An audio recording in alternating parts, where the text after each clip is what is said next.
Pido perdón en nombre del Estado a los deudos de todos los fallecidos, civiles, policías y militares. Y mantengo mi compromiso junto a los funcionarios y autoridades de allanarme totalmente y cooperar con el trabajo que, conforme a ley, está realizando el Ministerio Público.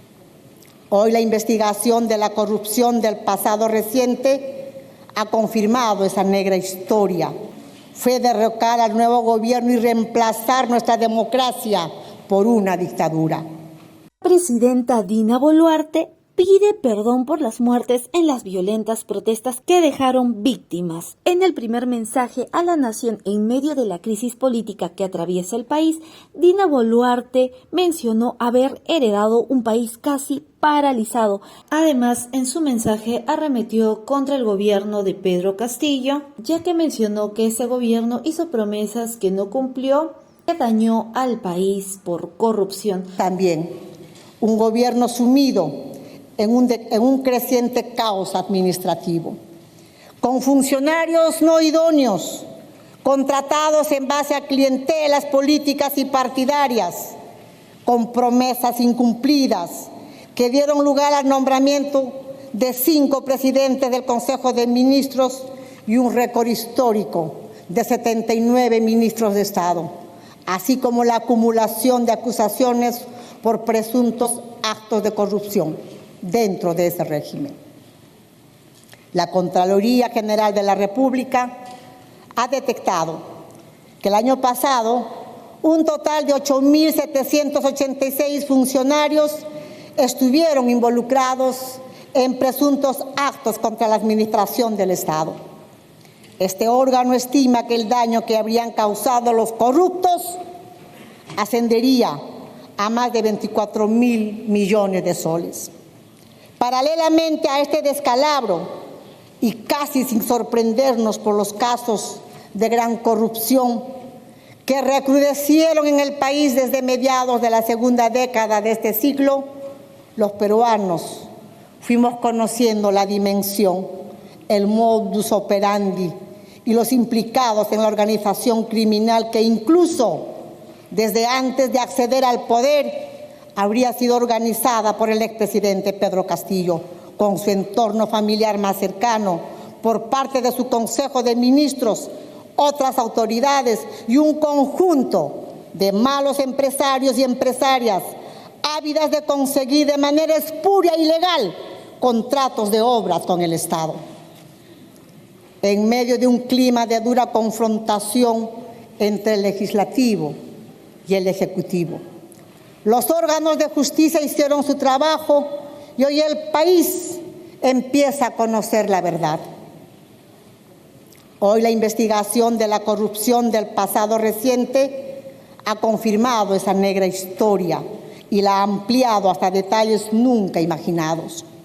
Sin embargo, dejemos que la justicia siga haciendo su trabajo en esa autonomía que la Constitución le reconoce.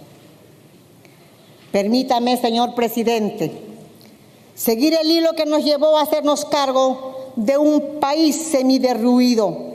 Tras el golpe de Estado, la situación nacional derivó rápidamente en una grave convulsión social, cuyo objetivo, ahora sin duda alguna, fue derrocar al nuevo gobierno y reemplazar nuestra democracia por una dictadura. El plan estuvo claramente dirigido a dañar o destruir valiosos activos críticos, como aeropuertos, puentes, carreteras, comisarías, locales del Ministerio Público y de tribunales de justicia, para aislar a importantes regiones del sur. El costo del daño fue inmenso. Según los registros de la Defensoría del Pueblo, se produjeron 1.261 acciones colectivas de protesta, algunas de las cuales fueron verdaderas azonadas, en las que fallecieron 61 civiles, 49 en enfrentamientos directos con las fuerzas del orden y 11 en el curso de bloqueos de vías. En esas circunstancias murieron también 7 efectivos de las fuerzas del orden, 1 policía y 6 militares. Declaro nuevamente y con mucho dolor que el salvo de víctimas y heridos es un lamentable resultado que nadie quiso. Con profunda y dolorosa consternación, pido perdón en nombre del Estado a los deudos de todos los fallecidos, civiles, policías y militares.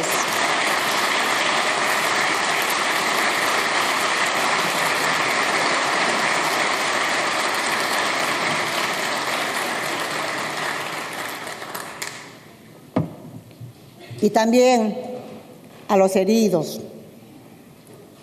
Y mantengo mi compromiso junto a los funcionarios y autoridades de allanarme totalmente y cooperar con el trabajo que, conforme a ley, está realizando el Ministerio Público. No habrá impunidad para nadie. No hay forma de reparar ni devolver la vida.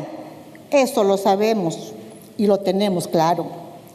No obstante, para resarcir en algo la irreparable dimensión de la pérdida de sus seres queridos y las lesiones sufridas, mi gobierno dispuso una ayuda integral en favor de los deudos y los afectados.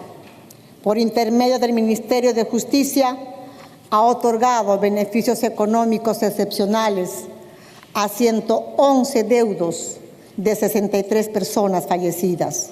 También 155 personas que sufrieron lesiones graves han recibido este apoyo económico excepcional. Desde este hemiciclo anuncio, de igual manera, que mi gobierno cumplirá las recomendaciones de la Comisión Interamericana de Derechos Humanos sobre la materia. Y tiendo mi mano y propongo firmar un pacto de reconciliación, un pacto por la vida, por la paz, por la justicia, por la igualdad.